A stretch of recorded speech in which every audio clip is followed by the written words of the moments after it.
Captain Rex Bulldozer had seen some stuff in his 43 years hauling cargo across the galaxy. He'd transported singing crystals that could shatter eardrums, toxic slime that ate through 3 layers of hull plating, and once, memorably, a box of what turned out to be very angry space wasps. But nothing, and I mean absolutely nothing, had prepared him for this. "So let me get this straight," Rex said, staring at the diplomatic courier like she'd just asked him to juggle live grenades. "You want me to transport a human baby on my ship for 6 days through 3 hostile star systems?" Ambassador Patricia Stuffington nodded cheerfully, apparently oblivious to the fact that she'd just described Rex's personal version of hell. Little Tommy is such a sweet child. His parents are negotiating the Centaurian peace accords, and they simply cannot bring him to such dangerous political discussions. Rex looked down at the carrier where Tommy sat, currently engaged in what appeared to be a staring contest with his own foot. The kid couldn't have been more than 8 months old, with the kind of chubby cheeks that made civilian types go all gooey. Rex was not civilian people. "Ma, with all due respect, I run a freight operation. I haul mining equipment and industrial supplies. I don't do passengers, and I definitely don't do babies." "Oh, but we've already arranged for specialized care." The ambassador gestured enthusiastically toward a purple, tentacled alien who bounced forward with the kind of aggressive enthusiasm that usually preceded disaster. "Greetings, Captain Bulldozer. I am Zara Fizzlebottom, certified in 37 different species child-rearing protocols." Zara's voice had that particular quality that made Rex think of corporate training videos. "I specialize in cross-species developmental facilitation and have successfully managed over 200 interplanetary childcare scenarios." Rex noticed she didn't mention how many of those scenarios had ended in complete catastrophe, which was probably not a great sign. "Listen, lady, I appreciate the credentials, but..." "The compensation is 500,000 credits, Ambassador Stuffington interrupted. Rex's objections died in his throat like a deflated balloon. 500,000 credits would pay off his ship, his debts, and maybe even let him retire to that nice little moon colony he'd been dreaming about. The one with the beaches and absolutely 0 screaming children. He looked down at Tommy again. The kid had apparently won his staring contest with his foot and was now attempting to eat it. How dangerous could one tiny human really be? Famous last words, as it turned out. "Fine," Rex said, already regretting every life choice that had led to this moment. "But I'm not changing diapers." 3 hours into the journey, Rex was beginning to understand why the universe had such a healthy fear of humans. It wasn't their military technology or their stubborn refusal to die quietly. It was their offspring. "Captain," his ship's AI announced in its perpetually bored tone, "we have achieved hyperspace velocity. Also, the small human has somehow activated the gravitational stabilizers by drooling on them." Rex rubbed his temples. "How is that even possible?" "Unknown. The drool appears to have properties not found in standard human biology databases." From the passenger lounge came the sound of Zara's voice, pitched at that special frequency that could probably be used as a weapon. "Tommy, what a clever boy. You're exploring your environment through tactile oral integration." Rex decided he needed coffee. Strong coffee. Possibly with industrial-strength alcohol. The passenger lounge was exactly as chaotic as he'd expected. Tommy sat in the middle of the floor, apparently having a deep philosophical conversation with a stuffed animal, while Zara documented everything on her tablet with the dedication of a scientist discovering a new species.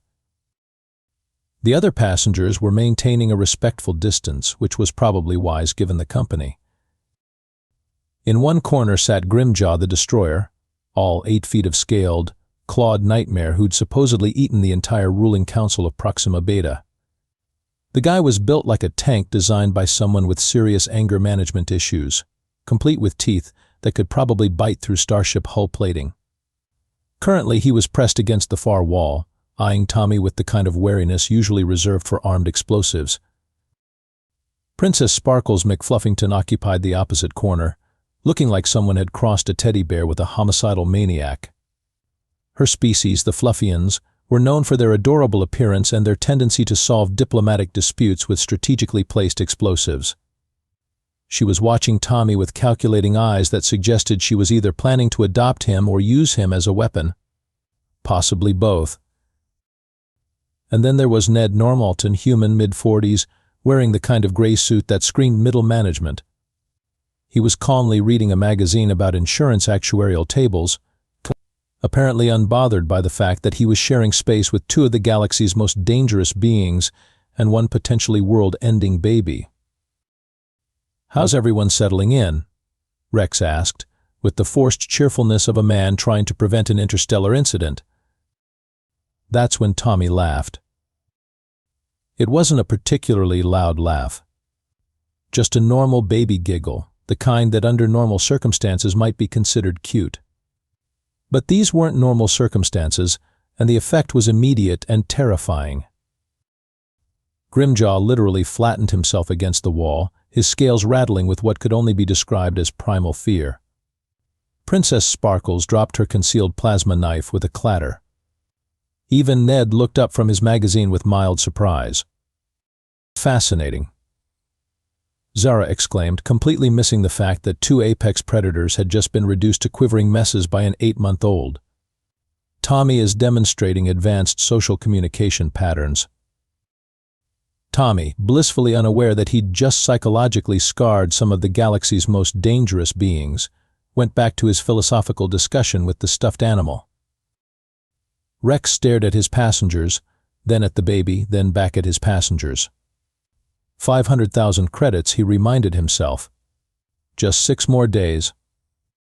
What could possibly go wrong? Apparently everything could go wrong. And it started with peekaboo. Tommy's engaging in object permanence testing, Zara announced with the enthusiasm of someone who clearly hadn't noticed that reality was having a nervous breakdown. Rex watched in growing horror as Tommy played peekaboo with his blanket, and every time he covered his face, the lights in the passenger lounge flickered. Not just dimmed, they flickered in a pattern that his ship's sensors couldn't explain, because apparently the universe hadn't bothered to write physics textbooks that accounted for human babies. "Computer, run a diagnostic on the lighting systems," Rex ordered. "Diagnostics complete. All systems are functioning normally. Also, according to my sensors, the small human briefly ceased to exist 17 times in the last 3 minutes. He was playing peekaboo. That does not align with known laws of quantum mechanics. Rex decided not to think too hard about that particular revelation. He had bigger problems, like the fact that Tommy had discovered babbling. "Bob, bob, goo, goo," Tommy said conversationally to his stuffed animal. The ship's universal translator immediately lit up like a Christmas tree, spitting out translations in 47 different languages.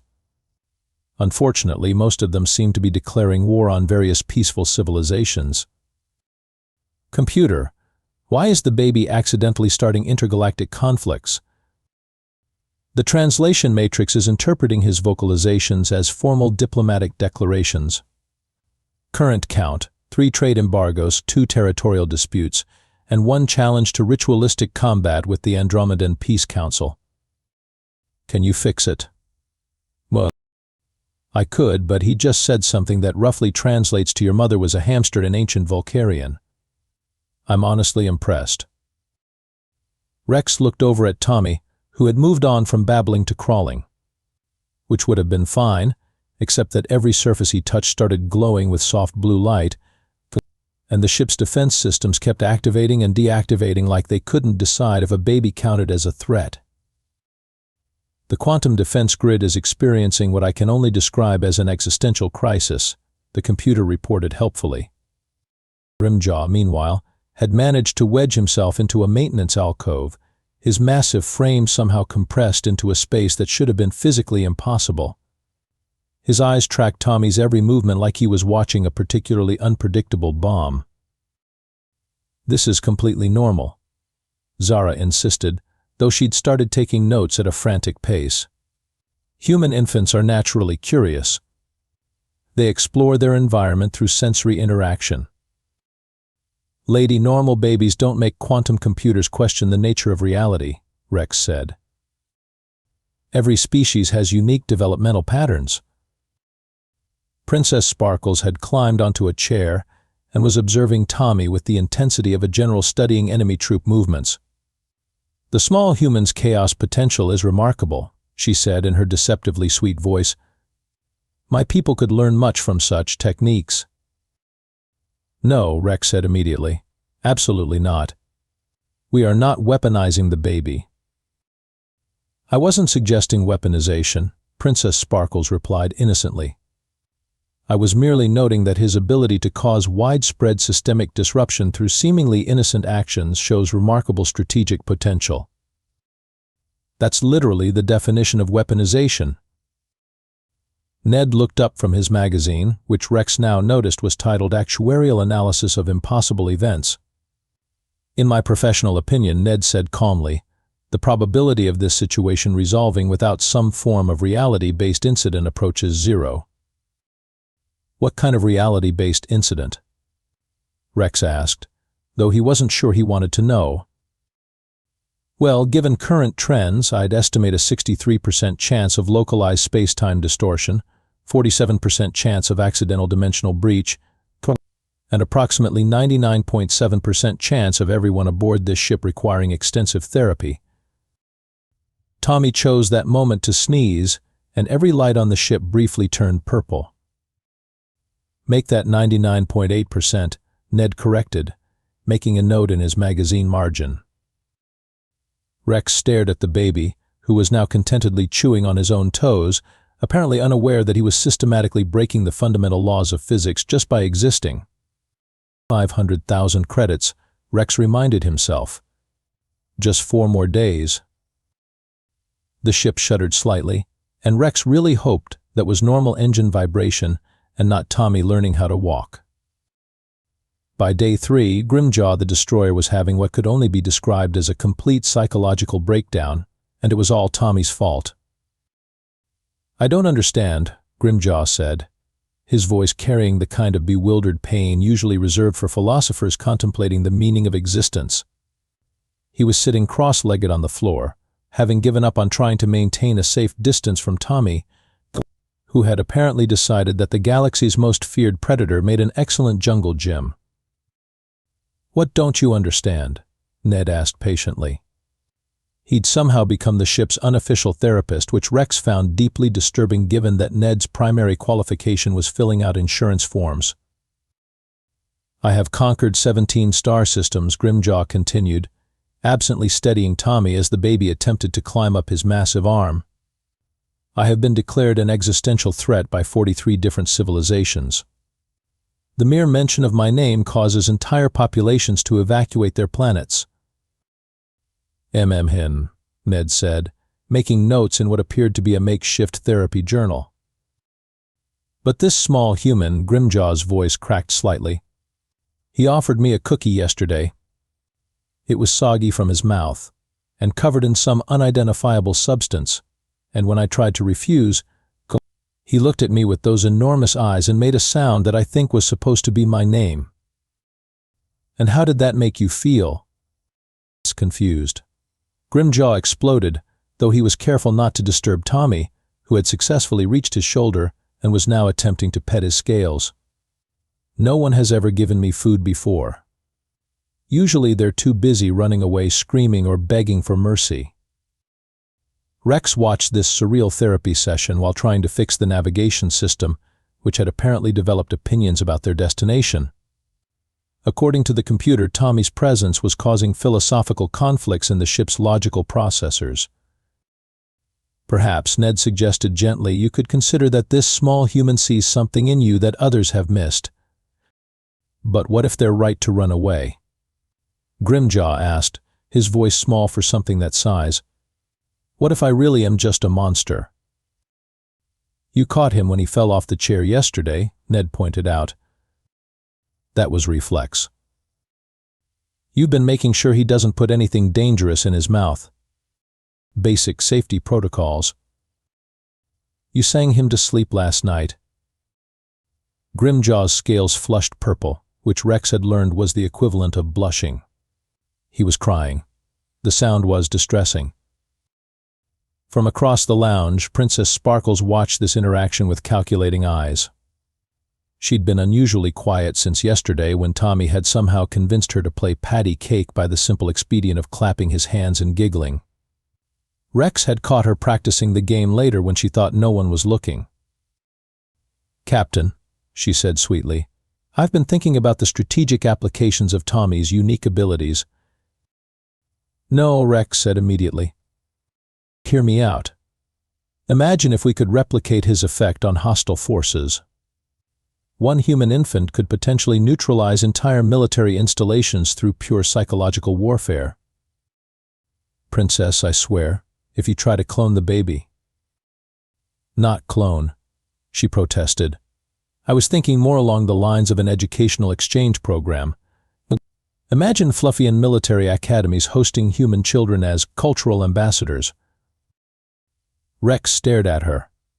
"You want to start a galactic daycare program." "I prefer strategic cuteness initiative." "That's somehow worse." Tommy chose that moment to successfully climb onto Grimjaw's head, where he sat like a tiny king surveying his domain. Grimjaw remained perfectly still, apparently terrified that any movement might dislodge his small passenger. "Zara," Rex called out, "please tell me this is all normal developmental behavior." Zara looked up from her tablet, where she'd been frantically documenting what she called unprecedented cross-species bonding protocols. "Oh, absolutely. Human children are naturally social creatures. They form attachments regardless of species barriers, cultural differences, or previous reputations for planetary destruction." "That's not reassuring." "It's fascinating. Tommy is demonstrating that human pack bonding instincts transcend traditional threat assessment parameters." Grimjaw made a sound that might have been a whimper. "He keeps patting my head." "Why does he keep patting my head?" "He likes you," Ned explained patiently. "But I'm terrifying." "Not to him," said. Tommy giggled and gave Grimjaw's skull another affectionate pat, and Rex watched the universe's most feared predator melt like ice cream in a supernova. 400,000 credits, Rex corrected himself, because he was definitely going to need therapy after this, and therapy was expensive. 2 more days. He could survive 2 more days. Rex had been wrong about a lot of things in his life, but nothing compared to how catastrophically wrong he'd been about nap time. It's perfectly normal for human infants to require regular rest periods, Zara insisted, even as reality began to hiccup around them. Sleep is crucial for neural development and… "Zara," Rex interrupted, "the baby has been asleep for exactly 3 minutes, and we're currently stuck in a temporal loop where I keep having this same conversation with you every 17 seconds. That's completely within normal parameters for weight. Didn't we just have this conversation?" 17 times, Rex shouted, then took a deep breath and tried to remain calm. Getting upset wouldn't fix the fact that Tommy's afternoon nap had somehow broken time itself. The ship's computer, which had been getting increasingly philosophical since Tommy came aboard, offered its analysis. "Captain, no. I believe the small human sleep patterns are interfacing with the ship's quantum processors in ways that violate several fundamental laws of causality. Also, I'm beginning to question whether I truly exist or if I'm merely a simulation running in a universe that may itself be a simulation." "Not now, computer. On the bright side, if nothing is real, then none of this is actually happening." That's not helpful. In the passenger lounge, their temporal predicament had created some truly bizarre scenes. Grimjaw was trapped in a loop where he kept trying to approach Tommy's carrier to check on him, only to back away in terror every time Tommy made a small sleep sound. The poor guy had been reliving his approach avoidance conflict for the better part of an hour. Princess Sparkles had gotten caught mid-plot, repeatedly pulling out her tablet to make notes about temporal warfare applications before forgetting what she was doing and starting over. It would have been hilarious if it wasn't so terrifying. Ned, somehow, was completely unaffected. He sat calmly reading his magazine, occasionally flipping pages as if nothing unusual was happening. "How are you not stuck in the loop?" Rex demanded. Ned looked up mildly. "Oh, I am. This is the 47th time you've asked me that question. But I've developed a certain tolerance for impossible situations. Comes with the job." "What job requires tolerance for temporal paradoxes?" "Insurance. You'd be amazed how often reality breaks down when processing claims for acts of cosmic horror." Rex decided not to unpack that particular revelation. He had bigger problems, like the fact that Tommy's peaceful sleeping was somehow causing the ship's emergency systems to activate in random patterns. Every few minutes, the evacuation alarm would sound, followed by the dinner chime, then what sounded like a mariachi band. Though Rex was pretty sure his ship didn't have mariachi band protocols. "Captain," the computer announced, "I've been monitoring the temporal distortions, and I believe I've identified the source of the problem." "Finally. What is it?" "The small human appears to be dreaming about playing with his toys. His subconscious is projecting these play scenarios into our reality matrix, causing us to relive variations of the same events until his dream moves on to something else." Rex stared at Tommy's carrier, where the baby slept peacefully, completely unaware that his naptime fantasies were rewriting the fundamental structure of space-time. "So we're stuck until he stops dreaming about toys?" "Unless we can convince his subconscious to dream about something that doesn't involve repetitive play patterns." "How exactly do we communicate with a sleeping baby's subconscious?" "I have no idea. This is well outside my programming parameters. I was designed to navigate hyperspace, not negotiate with infant psychology." Zara, who had been frantically taking notes about revolutionary sleep learning applications, suddenly perked up. "Oh, I know, we need to introduce new sensory stimuli that will guide his dream patterns toward linear temporal progression." "In English, please." "We need to sing him a lullaby." Rex looked around at his passengers, a existentially confused apex predator, a homicidal fluffball with delusions of military grandeur, a man whose superpower was apparently surviving impossible situations, and an alien childcare expert who thought temporal loops were excellent developmental opportunities. "This is my life now," Rex muttered. "Captain," Ned said helpfully, "in my experience, the sooner you accept that normal logic doesn't apply to situations involving human children, the better your mental health outcomes will be."